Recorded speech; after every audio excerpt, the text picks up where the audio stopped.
ఏం చెప్పుకున్నారు సార్ మీరు? ప్రజా దర్బార్ కార్యక్రమం ఎలా ఉంది? ప్రజలు లోపలికి వెళ్ళి నేరుగా నాయకుడినే కలవడం, ఆయనకి తమ సమస్యలు చెప్పుకోవడం ఎలా ఉంది సార్? చాలా బాగుందండి. నేను కాంట్రాక్ట్ లెక్చరర్ని. అయితే చంద్రబాబు నాయుడు గారు 2019లోనే 6 years జీవో ఇచ్చారండి. 6 years జీవో ఇచ్చారు కాంట్రాక్ట్ లెక్చరర్స్ కంటే ఎవరికైనా సరే. ఇస్తే ఇప్పుడు ఈ జగన్ పనికిమాల జగన్ ఈయన 58 సంవత్సరాలకే ఆఫ్ చేసి పడేసాడు. మేము బాండ్ రాసాం, జీవో ఇచ్చారు, ఎస్సీ కమిషన్ నుంచి ఆర్డర్ ఇచ్చారు, అన్ని చోట్ల నుంచి జీవోలు ఆర్డర్లు వచ్చినాయండి. అయినా మమ్మల్ని ఆఫ్ చేసి అనేకమైనటువంటి ఇబ్బందులు పెట్టండి. మేము పక్షవాతాలు వచ్చాం, హార్ట్ అటాక్లు వచ్చినాయి, ఎన్నో ఇబ్బందులు పడి 3 సంవత్సరాలు తిరిగినా పోస్టింగ్ ఇవ్వలేదండి. నానా హింసలు పెట్టేసేయండి. ఇస్తామండి, వెళ్తాం. ప్రజా దర్బార్ అంటూ లోకేష్ గారు అంటే గతంలో అసలు నాయకులను కలవడానికి కూడా అవకాశం ఉండేది కాదు. ఏ జిల్లా అయినా ఏ నాయకుడైనా కూడా 151 మంది గెలిచినా కూడా. ఇప్పుడు మీ సమస్య ఏం చెప్పుకున్నారు? లోకేష్ గారు బాగా స్పందించారు. అసలు ఏంటి? బాగా స్పందించాడు. మీ సమస్యలు ఏమున్నా కూడా నేను చూసుకుంటా, మీరు ధైర్యంగా వెళ్ళండి, ఎంత దూరం నుంచి వచ్చినారు కాబట్టి మీకు ఖచ్చితంగా స్పందించి మీకు న్యాయం చేస్తాను. నేను ఎక్కడి నుంచి వచ్చారు? ఏంటి మీ సమస్య? మాది సత్యసాయి జిల్లా పెనుగొండ కాన్స్టిట్యున్సీ. అక్కడి నుండి వచ్చాము మేము. ఏదో అన్నకి ఏదో సమస్య చెప్పుకుంటే తీరుతాయని చెప్పేసి ఇంత దూరం రావడం అయింది. ఇంతకుముందు ప్రభుత్వంలో ఏది చేసినా కూడా మీరు ఆ పార్టీ ఈ పార్టీ అని దాటేశారులే, కానీ ఇంతవరకు ఏది న్యాయం చేసింది లేదు. సో కానీ పార్టీలు చూడడం, కులాలు చూడడం అని చెప్పి అప్పుడు జగన్మోహన్ రెడ్డి గారు చెప్తే నమ్మారు. 151 సీట్లు కూడా జనాలు ఇచ్చారు. కానీ అక్కడ నుంచి కూడా ఇది ఆ పార్టీ అయితే పెన్షన్ ఆపేయండి, లేకపోతే ఈ పార్టీ అయితే అక్కడ దానికి వాళ్ళ మీద ఇబ్బందులు పెట్టండి, ఈ తరహా ఘటనలే తప్ప నిజంగా ప్రజాపాలన జరిగిందంటారు గతంలో జగన్మోహన్ రెడ్డి గారు ఉన్నప్పుడు? ప్రజాపాలన ఎట్టి పరిస్థితుల్లో జరగలేదు. అది ఎవరు కేవలము ఒక ఎమ్మెల్యే స్థాయి నుంచి ఒక మండల కన్వీనర్ వరకు వాళ్ళకి జరిగినాయి అంతే. వాళ్ళ పార్టీ వాళ్ళకి మాత్రమే జరిగినాయి. అది ఏంది వచ్చినా కూడా వాళ్ళకు కూడా సామాన్యంగా 90% జరగలేదు. వాళ్ళే పెట్టుకొని చిన్న చిన్న పనులు చేపించిన బిల్లులు కావాలని సందర్భాలు కూడా ఉన్నాయి. వాళ్ళ పార్టీలో కూడా చాలా మంది నష్టపోయినారు. ఇంకా వాళ్ళ పార్టీలకే న్యాయం జరగాల, మళ్ళీ వేరే వాళ్ళ పార్టీలకు న్యాయం చేస్తారా? వింటున్నారు, బాగా స్పందిస్తున్నాడు. సంతోషంగా పోండి, దూరాబార్ నుండి వచ్చారు, బాగా మంచిగా బాగా సేఫ్టీకి వెళ్ళండి అని చెప్పి కూడా మళ్ళీ లాస్ట్ లో మాకు. లోకేష్ గారు అంటే కేవలం సీఎం గారు అబ్బాయి మాత్రమే కాదండి, ఆయన కూడా ఒక నాయకుడు. ఆయన మంగళగిరికి సంబంధించి ఎమ్మెల్యే ప్లస్ మంత్రి కూడా. మంత్రి, విద్యాశాఖ మంత్రి, ఐటీ మంత్రి, అన్ని రంగాల్లోనూ పాదయాత్ర వచ్చినప్పుడు అందరి స్పందనలు విన్నాడు. వినిన తర్వాత ఇప్పుడు యువగాలం పాదయాత్రలో వినిన తర్వాత మళ్ళా ఒకసారి ప్రజా దర్బార్ పెడితే ఎలా ఉంటుందో స్పందన అనేది ఒక యూనిట్ తీసుకొని సార్ ఇప్పటి నుంచి స్టార్ట్ చేసినది.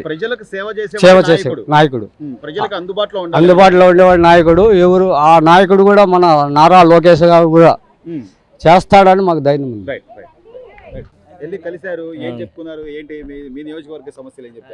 చాలా ఆనందంగా ఉందండి. నేను ఏమైనా గ్రామ పార్టీ అధ్యక్షుడిని. నా పేరు కాపోతే దేవదాసు. మా గ్రామంలో ఉన్నటువంటి విషయ సమస్యలు ఎన్ని అవుతుంది, అన్నీ 1 నుండి 14 వార్డుల దాకా మాయి చాలా మేజర్ సమస్యలు ఉండి అన్నీ కూడా గ్రామానికి సంబంధించిన సమస్యలు అన్నీ కూడా చక్కగా వివరంగా మాట్లాడాం, కాగితం పూర్వంగా ఇచ్చాం. అన్నీ చక్కగా పరిశీలించి ఏంది అందరూ కూడా ప్రతి ఒక్క కార్యకర్తకు కూడా జనమందరూ కూడా న్యాయం చేస్తానని చక్కగా వివరంగా ఒక మంత్రి హోదాలో ఉండి ఒక జాతీయ పార్టీ నాయకులుగా ఉండి మరి ఈ రోజున కింది స్థాయి కార్యకర్తలతో మమ్మేకం అవటం, సమస్యలు తెలుసుకోవటం, మరి వాటి ద్వారా శాఖల పరంగా ఏ శాఖకు వాటిని పంపించి వాటిని త్వరగా పరిష్కరించే విధంగా చేయడం చాలా ఆనందంగా ఉంది. ప్రజలందరూ కూడా చాలా సంతోషపడుతున్నారు. అంటే రాష్ట్ర వ్యాప్తంగా వచ్చే జనాలు ఒక పక్క అయితే నా మంగళగిరి మన మంగళగిరి మన లోకేష్ అనే నినాదంతో మంగళగిరిలో 91,000 మెజార్టీతో మీరు గెలిపించుకున్నారు లోకేష్ గారిని. సో అంటే ఆయన నియోజకవర్గం, ఆయన గతంలో యువగళం పాదయాత్ర చేస్తున్నప్పటికీ కూడా మీ నియోజకవర్గానికి సంబంధించి పూర్తి స్థాయిలో అందుబాటులో ఉండి మీ సమస్యలు తీర్చిన పరిస్థితి ఇది ప్రతిపక్షంలో ఉన్నప్పుడే. ఈ రోజున మీ నాయకుడు గెలిచారు, మంత్రిగా ఉన్నారు, ఇంకా మీ సమస్యలు త్వరితగతిన పూర్తవుతాయి అనుకుంటున్నారా? పూర్తి కాదండి, చాలా దగ్గరగా ఇలాంటి నాయకుడు, జాతీయ స్థాయి నాయకుడిని చాలా దగ్గరగా నియోజకవర్గంలో ఉన్న జనమందరూ కూడా చక్కగా అందరూ కూడా రిసీవ్ చేసుకుంటున్నారు, సమస్యలు అడుగుతున్నారు, త్వరితగతిన పరిష్కారం చేస్తున్నారు, చాలా చక్కగా చేస్తున్నారు. చాలా మొత్తం దేశంలోనే అన్ని రాష్ట్రాల్లోనే తన నియోజకవర్గాన్ని రోల్ మోడల్ గా చేస్తా అని చెప్పి చక్కగా భారతదేశంలోనే మంగళగిరి అనేది ఒక మోడల్ నియోజకవర్గం తయారు చేసి దీన్ని ప్రపంచ స్థాయిలో గుర్తింపు ఉండే విధంగా మంగళగిరి తయారు చేయబోతున్నారు. అంటే ప్రజా దర్బార్ అంటూ ఒక కార్యక్రమం ఏర్పాటు చేయడం ప్రతి ఒక్కరిని అంటే కింది స్థాయి వ్యక్తుల దగ్గర నుంచి ఇతర రాష్ట్రాలకు సంబంధించి మన రాష్ట్రంలో ఇతర నియోజకవర్గాలకు సంబంధించిన ప్రజలు వచ్చినా కూడా ఆయన చక్కగా రెస్పాండ్ అవుతున్నారు అంటున్నారు. ఏంటి సార్, ఏం చెప్తారు? అందరికీ నమస్కారం అండి. మాది పడన కాన్స్టిట్యున్సీ చిన్నగొలపల్లం గ్రామం అండి. నాది పొలం 30 ఎకరం పొలం. అక్కడ మాజీ మినిస్టర్ జోగి రమేష్ అనుచరులు నా భూమిని కబ్జా చేయడానికి ప్రయత్నం చేస్తున్నారు, ఫేక్ డాక్యుమెంట్ క్రియేట్ చేస్తున్నారు. ఆ సమస్యని బాబు గారికి తీసుకొచ్చాం. చాలా సానుకూలంగా, చాలా నిదానంగా విని మా సమస్యను పరిష్కరించడం జరిగింది. వెంటనే మా కాన్స్టిట్యున్సీ ఎమ్మెల్యే కృష్ణమహాదేవ్ గారు చెప్పి మా సమస్యని వెంటనే పరిష్కరించారండి. ఇటువంటి ఎమ్మెల్యే గారు, మినిస్టర్ గారు దొరకడం నిజంగా మన స్టేట్ చేసుకున్న అదృష్టం. నిజంగా చెప్తున్నాను, మళ్ళీ మన రాష్ట్రం నిజంగా డెవలప్ అయ్యే మార్గాలు చాలా ఈయన ద్వారా కనబడుతున్నాయండి. సో అంటే ఆయన నియోజకవర్గం కాకపోయినప్పటికీ కూడా అంటే మంగళగిరిలో ఆయన గెలిచారు కాబట్టి మంగళగిరి ప్రజలు మాత్రమే ఆయన కాకుండా రాష్ట్ర వ్యాప్తంగా ఎవరికి ఏ సమస్యలు ఉన్నా కూడా నేరుగా నా దగ్గర రండి అని చెప్పి ప్రజా దర్బార్ ఏర్పాటు చేయడాన్ని ఎలా చూస్తారు సార్? అలాగే మీ సమస్య కూడా వెంటనే పరిష్కారం అయిందని చెప్తున్నారు. వెంటనే చాలా అక్కడ ఒక ఫేక్ డాక్యుమెంట్ క్రియేట్ 30 ఎకరం పొలానికి ఫేక్ డాక్యుమెంట్ క్రియేట్ చేయడానికి జోగి రమేష్ అనుచరులు శ్రీనివాస్ రెడ్డి అని చెప్పి అతని గురించి పెరని కాన్స్టిట్యున్సీ అంతా తెలుసండి. అతను ఇలా చేస్తానని చెప్పగానే వెంటనే కృష్ణప్రసాద్ గారికి వెంటనే ఫోన్ చేసి చెప్పడం జరిగింది. నా సమస్యని వెంటనే పరిష్కారం జరిగిందండి. నిజంగా హ్యాట్సాప్ అండి లోకేష్ గారికి. ఈ సందర్భంగా ఆయన్ని నేను ఇదిగా అప్రిషియేట్ చేస్తున్నాను. అందరికీ నమస్కారం.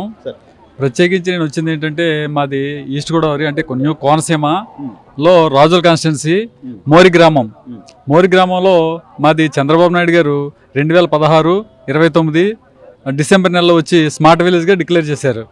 అప్పటి నుంచి కూడా మా గ్రామంలో అన్ని రకాల సౌకర్యాలు కూడా ఆయన ఇవ్వడం జరిగింది. తదుపరి వచ్చినటువంటి వైసీపీ గవర్నమెంట్ ఆ సౌకర్యాలన్నీ కూడా ఒక్కొక్కటి తొలగించుకుంటూ ఈవేళ మాకు స్మార్ట్ విలేజ్ అనే కాన్సెప్ట్నే లేకుండా చేసే పరిస్థితి ఏర్పడింది ఈవేళ. మరి అవన్నీ కూడా ఈవేళ కొత్తగా వచ్చినటువంటి గవర్నమెంట్ మళ్ళీ బాబు గారు గవర్నమెంట్లోకి వచ్చారు. మా మొరాలకి ఇస్తారని చెప్పేసి ఆ రాజుల కాన్స్టిట్యున్సీ మోరి గ్రామం నుంచి నేను ఇక్కడికి వచ్చి మరి అఫిడవిట్ దాఖలు అయ్యింది ముందు పెట్టడంతో ఆయన ఆశాంతం పరిశీలించి తప్పనిసరిగా ఇవన్నీ కూడా నేను పరిష్కారం చేస్తాను. మరి మీరు అంత దూరం నుంచి వచ్చినందుకు కొంచెం బాధపడే సంతోషంగా తిరిగి వెళ్ళండి. మీరు పరిష్కారం చేసే పూచి నేను తీసుకుంటానని చెప్పేసి ఆయన భరోసా ఇవ్వడంతో ఇవాళ నేను సంతోషంగా మళ్ళీ మా గ్రామం బయలుదేరాను. కానీ సార్ అంటే గతంలో జగన్మోహన్ రెడ్డి గారు ఏ నియోజకవర్గం అయినా ఏ పార్టీ అయినా ఏ నియోజకవర్గాలకు సంబంధించిన వాళ్ళైనా నేను విన్నా అని చెప్పిన వ్యక్తి 5 ఏళ్లలో కనీసం ఇలాంటి సమస్యలను ఆయన దృష్టికి తీసుకెళ్లే పరిస్థితి ఉండేదా? అదే చెప్దామని అనుకుంటున్నాను. గత పరిపాలనలో ఎవరికి కూడా అవకాశమే లేదు. ఈవేళ మరి బాబు గారు తెలుగుదేశం పార్టీ గవర్నమెంట్లోకి రావడంతో సామాన్య కార్యకర్త కూడా ఈవేళ వచ్చి మినిస్టర్ గారిని కలిసి వాళ్ళ సాధబాధకాలు చెప్పుకునేటటువంటి అవకాశం కల్పించినందుకు మరి ఈవేళ లోకేష్ బాబు గారికి తద్వారా గౌరవ ముఖ్యమంత్రి నారా చంద్రబాబు నాయుడు గారికి కూడా ధన్యవాదాలు తెలియజేసుకుంటూ ఉన్నాను. ఈవేళ ప్రజా సమస్యల పరిష్కారం పట్ల బాధ్యతగా వ్యవహరిస్తూ ప్రజలందరినీ కూడా కలుసుకుంటూ మరి అందరి ఈతి బాధలో కూడా మరి వింటూ మరి పరిష్కారం కోసం తక్షణమే సమస్య పరిష్కారం కోసం ఆయన ప్రయత్నం చేస్తున్నారు. అంటే వచ్చినటువంటి 50 మంది కూడా చాలా సంతోషంతో ఇంటికి తిరిగి వెళ్తున్నారు అనేది ఈ సందర్భంగా మనం చేస్తాం. అంటే ప్రజల సమస్యల కోసం ప్రజల కోసం ఎన్నిక కాబట్ట వ్యక్తి అనేది ఈ ప్రజా దర్బార్ చూస్తే అర్థమవుతుంది. తప్పకుండా అదేం లేదు. ఎక్కడా కూడా నిర్బంధాలు లేవు. ప్రశాంతంగా ఆయన కలుసుకుని మన సమస్యను ఆయనకి చెప్పుకునేటువంటి అవకాశం కలిగింది ఇక్కడ. అదే వచ్చినటువంటి ప్రతి వాళ్ళు కూడా సంతోషం వ్యక్తం చేస్తా ఉన్నారు. సావధానంగా ఆయన వింటున్నారు, సావకాశంగా పరిష్కారం చేస్తున్నారు. నిండు మనసుతో మేము మళ్ళీ తిరిగి వెళ్తా ఉన్నాం.